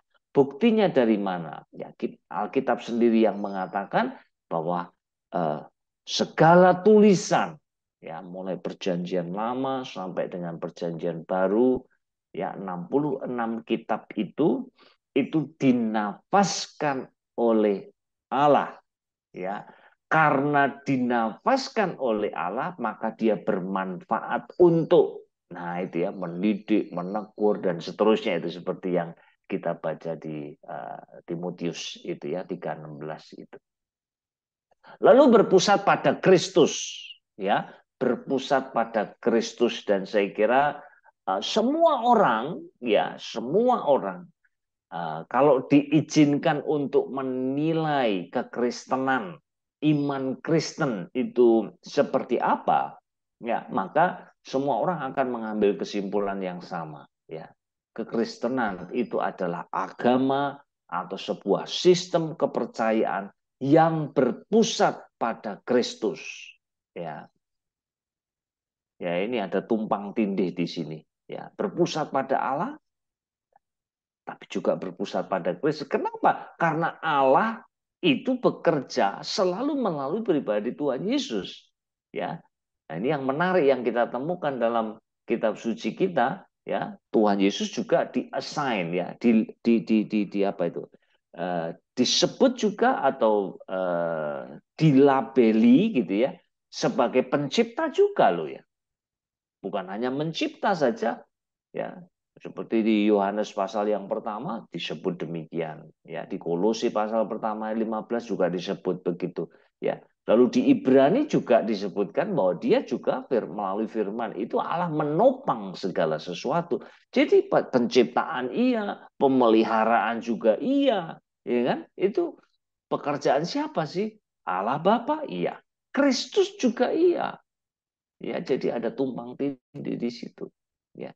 Lalu dipimpin roh, ya, artinya, nah, disinilah kita bicara. Ini bukan berarti seperti orang-orang tertentu yang katakan Roh Kudus bicara kepada saya begitu, ya. Enggak, bukan itu maksudnya, ya, bukan seperti itu, ya. Karena ini ya, ini yang perlu kita catat, ya, bahwa zaman pewahyuan itu sudah selesai, ya, dengan Yohanes menulis kitab Wahyu, ya, di akhir dari abad yang pertama. Itu zaman pewahyuan sudah selesai. Lalu tidak ada lagi orang yang bisa mengklaim, ya, saya mendapat pewahyuan dari Allah. Itu nggak ada. Itu bahaya sekali. Yang bisa kita klaim itu adalah pencerahan, bukan pewahyuan. Kalau pewahyuan itu mengandaikan adanya otoritas loh, ya. Kalau sudah saya mengatakan saya mendapat wahyu dari Allah, dari Roh Kudus, ya, maka kemudian apa yang saya dapat itu sejajar dengan apa yang tertulis dalam Alkitab. Nah, itu berbahaya sekali. Ya, berbahaya sekali. Wong saya bisa salah. Ya. Saya bisa salah. Itu bahayanya. Ya.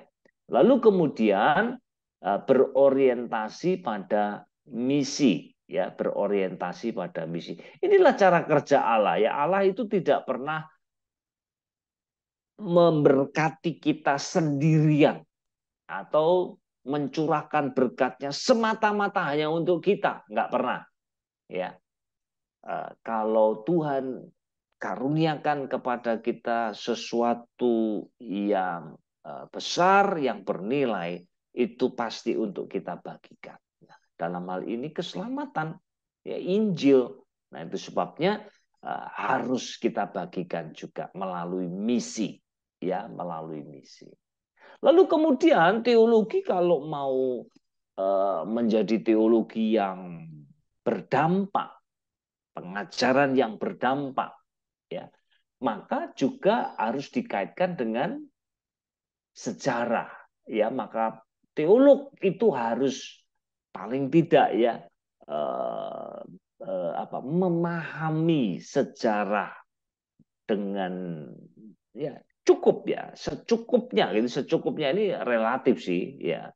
Ya tergantung kalau kita mau menyelam sedalam apa ya dalam teologi kita, maka itu akan ditentukan juga dengan sejauh mana kita memahami sejarah ya. Karena sebenarnya ya, kalau kita bicara mengenai teologi itu biasanya kita akan bertemu dengan ya apa yang disebut dengan salvation history ya, sejarah keselamatan.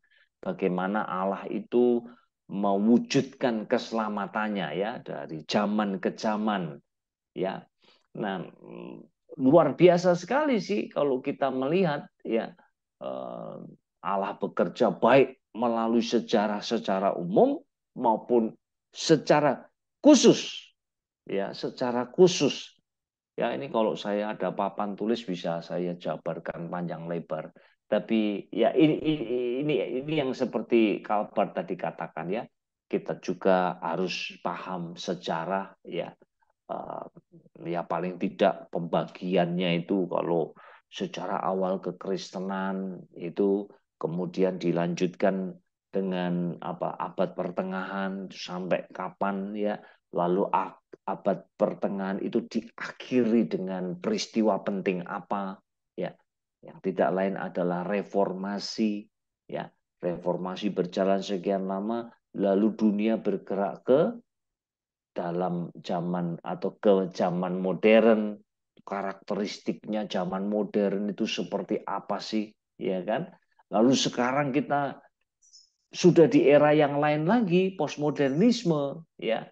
Nah, karakteristiknya seperti apa kalau kita paham ini ya, lalu kita ketemu dengan orang, katakanlah kita menginjil atau berdialog gitu ya, waktu orang itu ngomong sesuatu maka kita paham, oh iya ini ciri khas atau ini pola pikir zaman sekarang ini, dan dia itu adalah anak zaman gitu ya, kita bisa memahami ya. Lalu peka terhadap konteks itu dalam pengertian konteks di mana kita hidup ya. Jadi apa sih yang kita butuhkan sekarang ini ya, tergantung ya.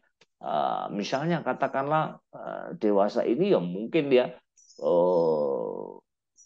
apa ya, katakan yang juga rame beberapa bimbingan saya menulis tentang ibadah online misalnya ya, karena gereja ini belakangan ini kan bermasalah ya dengan jemaat yang ada yang males loh ya untuk ibadah onsite. Alasannya saya sudah ibadah online gitu ya, misalnya ya, itu sebuah problem gitu kan ya.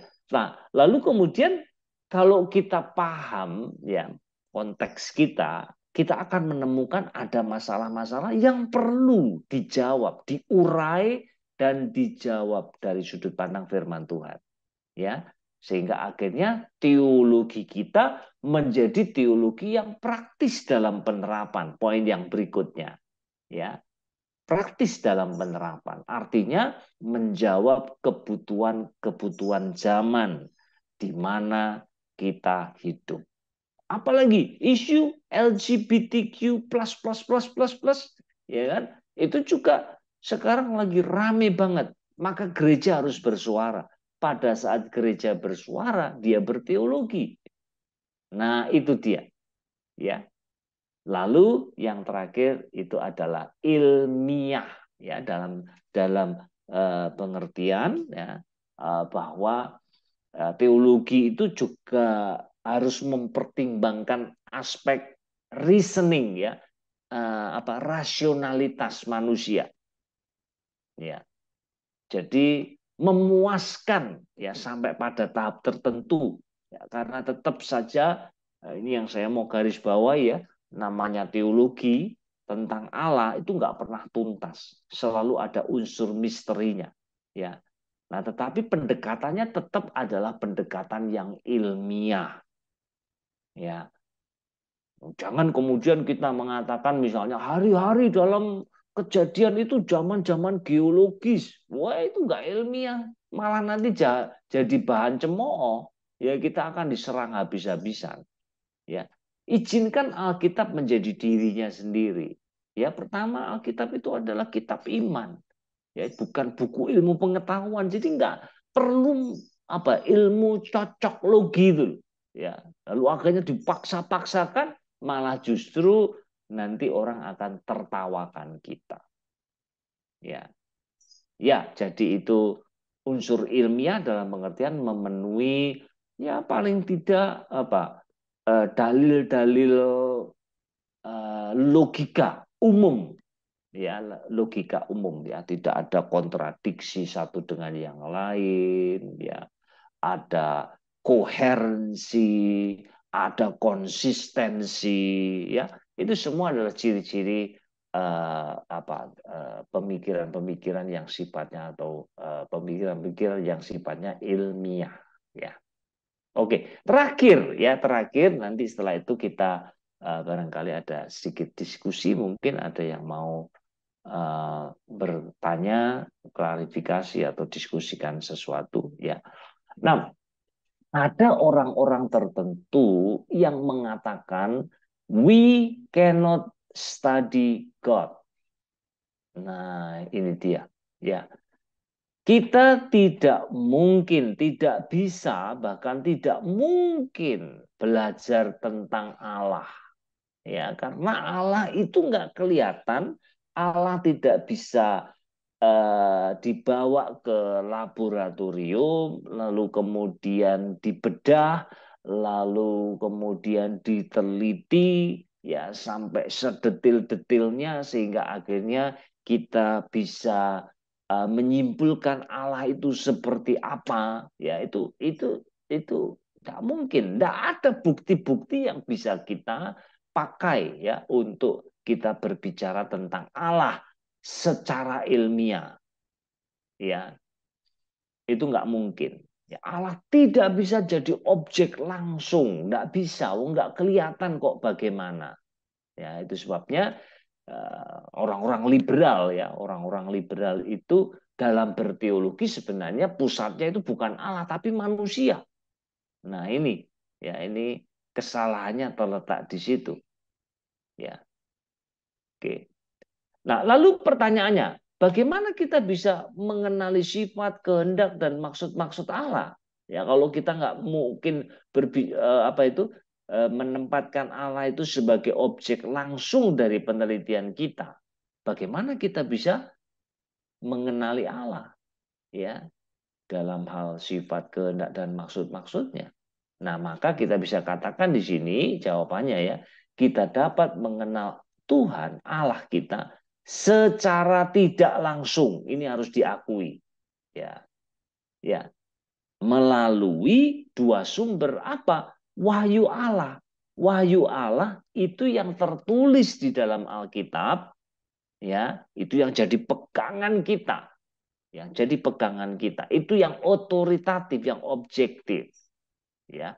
Lalu juga kehidupan kita sebagai umat Tuhan, iman kita. Nah, di sini ya memang ada unsur subjektifnya. Ya, ada unsur subjektifnya. Tetapi ini tidak akan pernah lari kemana-mana kalau digandeng dengan pewahyuan Allah ini. Ya, karena wahyu Allah itu tertulis di dalam kitab suci, ya, dan dia bisa kita pelajari, kita teliti, ya, lalu kita datang dengan prinsip-prinsip, ya, yang sifatnya kekal, yang berlaku segala zaman, ya. Nah, itu kemudian yang akan menuntun kehidupan kita sebagai orang beriman, ya, orang beriman. Jadi dua sumber inilah yang akan mengasyir kita ya, menuntun kita ya dalam usaha kita berteologi. Ya. Jadi kalau begitu kesimpulannya teologi itu adalah pembelajaran sistematik tentang wahyu ilahi dalam Kristus yang diungkapkan dalam kitab suci kita, ya kan? Lalu juga dalam kaitan dengan kehidupan kita sebagai umat yang beriman kepadanya. Nah, ini unsur objektif dan unsur subjektif dikawinkan di sini. Ya. Nah, pada waktu itulah kita berteologi. Ya. Jadi, can we study God? Yes, we can. Ya, bisa. Ada pertanyaan, bisa nggak kita mempelajari Allah? Bisa. Caranya bagaimana? Lah itu, melalui dua sumber, pewahyuan dan juga kehidupan iman.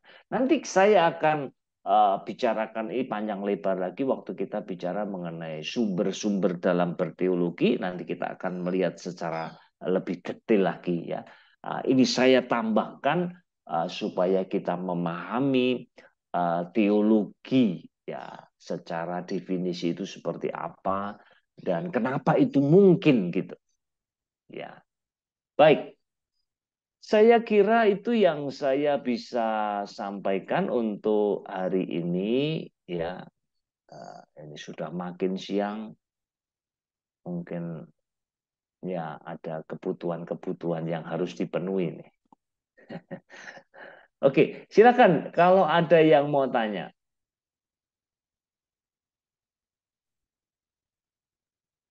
Ya, Pak Ya, dosen, silakan. Ya, silakan.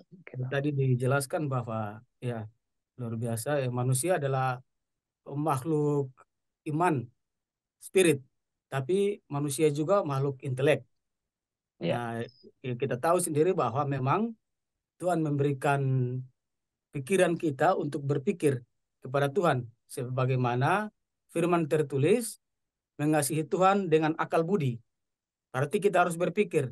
Juga Paulus pernah menyinggung, menyanyi dengan roh, tapi menyanyi juga dengan akal. Berarti kedua hal ini harus kita punyai. Nah, yang menjadi pertanyaan, memang tadi Pak dosen sudah menjawab, eh, kalau memang itu Tuhan memberikan otak kita untuk berpikir kepada Tuhan, kenapa masih banyak bidat? Kenapa tidak seragam? Bagaimana Tuhan menyatakan wahyunya juga kepada kita, yang dimana sudah memberikan otak itu tidak seragam, sehingga memang kalau banyak aliran doktrinal itu masih masih wajar lah, masih wajar pemahaman. Tapi muncul bidat, saksi Yehova dan sebagainya. Nah itu bagaimana bisa sampai sampai segi sebegitu Pak. Nah itu yang pertama. Yang kedua yang menarik ini, yang menarik dari sini, ini mungkin hanya sebagai saran ya, saran di ya, Sati maupun kita semua di gereja-gereja, ini sebagai saran. Dengan adanya pelajaran ini, Pak dosen mengatakan mau tidak mau orang Kristen harus berteolog, dan ini saya setuju. Untuk itu, kenapa tidak ada gerakan-gerakan dari gereja atau sekolah Alkitab? Kenapa buat les? Buat les Alkitab. Jangan hanya les bahasa Inggris, les itu buat les. Buat les di mana-mana, buka online secara gratis supaya anak-anak itu dari kelas-kelas anak sampai kelas dewasa. Ini hanya saran. Kalau mengharapkan hanya dari sekolah minggu, gereja-gereja tertentu saja yang mendapatkan ilmu, gereja yang punya fasilitas bagus, dia akan mengejarkan sekolah minggunya. Tapi kalau kita buat les, pasti seluruh orang, seluruh umat, bahkan orang lain juga bisa masuk dan bisa mendapat pengajaran dari Tuhan. Itu hanya sebagai saran. Terima kasih Pak dosen. oke, baik. Ya, yang pertama lebih dulu ya kenapa kok muncul bidat-bidat itu? Ya, jadi ini yang saya kira terjadi bukan hanya di dalam kekristenan ya, bahkan di semua bidang kehidupan. Ya, Em, segala sesuatu itu selalu ada metodologinya. Ya, cara kita mengerjakannya itu. Katakanlah misalnya bikin kue, kue nastar itu ada caranya gitu. Ada takarannya dan kita harus ikutin gitu. Kalau enggak, ya mungkin nastarnya akan hancur ya atau keras sekali ya. Atau misalnya katakanlah bikin donat. Donat kok waduh buat ngelempar eh, apa anjing pun bisa bisa bisa tewas itu ya atau pingsan keras. Kenapa? Karena nggak ikut aturan. Ya. Nah, itu sebabnya, nah ini yang saya hubungkan dengan ya selalu hermeneutik itu menjadi sangat penting ya. Cara kita menafsir teks itu sangat mendasar sekali ya. Dan dalam penafsiran itu semua kan ada hukum-hukumnya, sama seperti kalau kita mau bikin soto Betawi misalnya. Itu ada caranya itu, ya kan? Kentangnya diirisnya seberapa gede lah, harus ada dan sebagainya ya. Kita semua tahu. Dalam semua bidang kehidupan itu ada cara, ada aturan, ada hukum yang harus kita penuhi. Ketika itu tidak kita lakukan, ya, maka ya pasti ya produknya itu tidak seperti yang kita harapkan. Nah, begitu juga dengan misalnya katakanlah ya saksi Yehova itu, mereka punya kitab suci sendiri yang disebut dengan New World Translation, ya dunia baru itu. Itu siapa itu dewan penerjemahnya? Oh, itu waktu sempat itu kan jadi masalah ya. Lalu kemudian mereka sempat dibawa ke pengadilan. Itu dewan penerjemahnya itu dikasih soal ya untuk menerjemahkan apa bahasa Ibrani yang sangat simpel saja mereka nggak bisa. Nah, coba bayangkan, ya sudah pasti bidat gitu loh, ya sudah pasti bidat. Nah, itu sebabnya ya lalu yang berikutnya apalagi kalau ditambah dengan ya ini mohon maaf ya saya bicara kalau saya bicara Pentakosta karismatik itu karena saya ada di situ gitu ya. Dan kritik yang terbaik adalah kritik self kritik ya. Kita mengkritik diri kita sendiri gitu. Nah, mohon maaf ini kalau kita bicara mengenai publik Pentakosta karismatik ya, banyak kali kita ini terlalu gimana?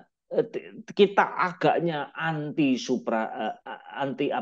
intelektual ya, susah diajak belajar. Makanya kalau saya hubungkan dengan yang poin yang kedua itu ya. Kalau saya buka les, ada nggak yang mau ikut? Nanti pertama banyak, nanti tidak lama kemudian hilang semua. Tapi kalau disuruh nonton artis kesaksian, ya ada bintang tamu, ya kan? Ada orang-orang Hillsong yang datang, waduh diperlengkapi dengan lampu yang gemerlapan, pokoknya semua dunia showbiz tumplek-blek di situ. Waduh orang akan berbondong-bondong gitu. Tapi untuk belajar, aduh mohon maaf ya, ini ya, jujur saja saya mau tanya, jujur saja berapa banyak buku yang Bapak Ibu baca? Ayo. Sekarang lagi baca buku apa? Setahun bisa selesaikan berapa buku? Jujur saja. Ya, enjoy nggak baca buku? Nggak enjoy, jadi beban. Itu bukan hanya di sekolah teologi saya sudah mengajar 25 tahun. Ya, itu kalau anak-anak sudah ketemu dengan skripsi rasanya mau mati saja. Dan saya ini selalu dianggap musuh oleh mereka tuh. Ya, karena saya biro skripsinya. Ya, jadi anak-anak itu seringkali sembunyi kalau lihat saya itu. Takut dipanggil gitu. Nah, itu bayangkan ya. Jadi ini yang ya ini yang sedang terjadi ya. Tentu saja sangat berbeda dengan ya kita harus belajar dari saudara-saudara kita reform misalnya ya. Mereka mengutamakan doktrin, pengajaran yang benar. Sehingga seringkali apa-apa yang mengguncangkan dunia karismatik, Pentakosta karismatik ya mereka nggak pusing dengan itu gitu. Karena mereka punya dasar yang kokoh gitu dalam soal pengajaran. Nah, itu yang harus kita akui ya. Kita kritik diri sendiri aja lah ya supaya kita ini tambah maju gitu. Kalau nggak begitu kita ini seringkali ya hanya dilus-elus saja ya nggak maju-maju nanti. Iya, itu kira-kira yang saya bisa sampaikan. Mungkin nggak enak di telinga, tapi itu kenyataan. Ya, mungkin ada satu lagi sebelum kita selesai. Silakan kalau ada satu atau dua.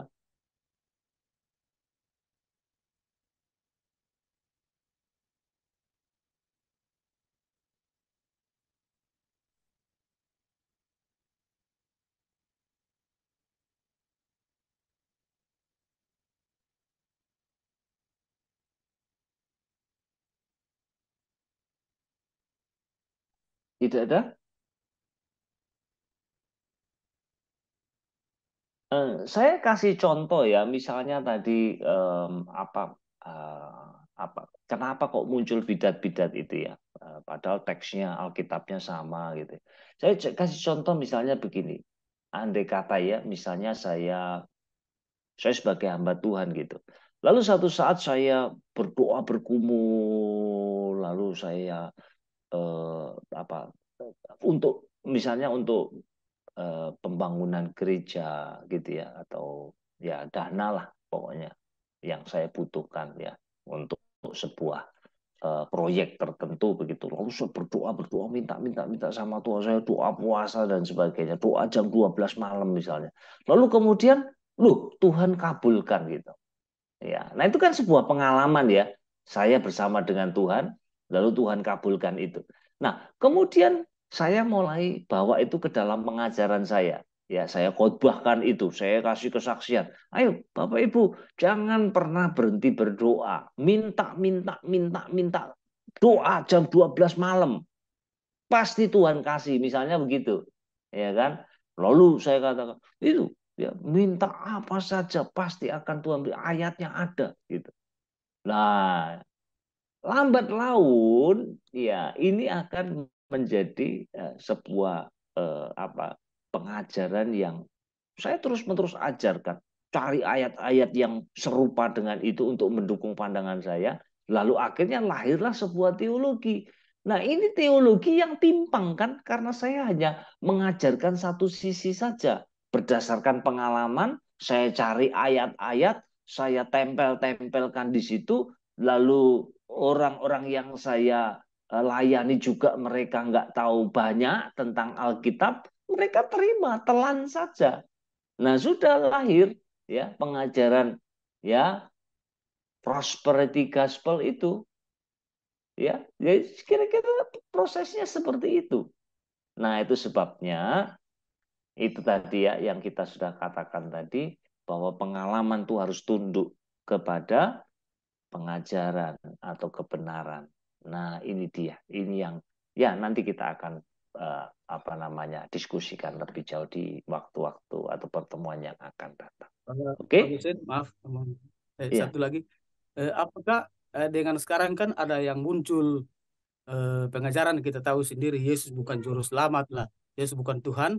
Bahkan ada timbul lagi Unitarian, Sabellianisme, bahkan Oneness Jesus only. Nah, yang saya mau tanyakan itu, apakah mereka termasuk dalam bidat atau gimana? Soalnya kalau kita pelajari prinsip dasar iman itu sama sebenarnya, prinsip dasarnya. Hanya mungkin dia membedakan kayak Oneness, Jesus only. Nah, dia tidak percaya bahwa ada tiga, ada tiga. Ya. Nah, apakah itu kita anggap sebagai bidat atau seperti kita tahu sendiri ya. Maaf, ini kan di forum ini tidak maaf, mungkin saya tidak akan sebut nama karena nanti dipublikasi di YouTube ya. Jadi ada orang lain yang memang mengatakan Yesus itu bukan Tuhan. Yesus itu hanya sebagai Tuhan tapi bukan Allah. pelaksana. Iya, Kenapa? pelaksana. Jadi dijadikan Tuhan. Nah, seperti Sabellianisme, Unitarian, Jesus only atau Oneness. Apakah mereka itu dianggap sebagai bidat? Kenapa ditanyakan ini? Karena Iya. berkaitan dengan pelajaran Parusen tentang bagaimana kita harus berteolog. Ya, Baik, bagaimana nanti di ujung sekali ya di pertemuan terakhir nanti saya akan bicara mengenai dogma, doktrin dan personal opinion ya, pendapat pribadi, opini pribadi. Nah, apa yang sedang dikatakan tadi itu terkait dengan dogma. Itu sebenarnya jantungnya Injil. Kalau itu itu diganggu gugat, maka dia sebenarnya sudah berhenti jadi Kristen. Contohnya jantungnya Injil itu apa? Yesus adalah Allah dan juru selamat. Itu jantungnya Injil. Kalau kita punya pandangan yang berbeda, kita keluar dari lingkaran kekristenan. Artinya pengajaran itu, kalau ada pengajaran seperti itu, sudah pasti bidat. Entah kita mau mau perhalus bagaimana ya, itu ya kita cuma beda pendapat. Oh, beda pendapat ini masalahnya bukan masalah akhir zaman, ya kan? Bukan masalah apa itu ada apa itu kerajaan 1000 tahun. Itu kalau itu sih multi tafsir, ya, dan di situ kita bisa berbeda pendapat. Tetapi untuk yang inti jantung dari kekristenan itu kita tidak boleh berbeda pendapat. Ya, mungkin nanti di pertemuan terakhir ya saya akan lebih bicara lebih apa namanya lebih detail lagi ya. Oke, baik. Saya kira cukup mungkin ya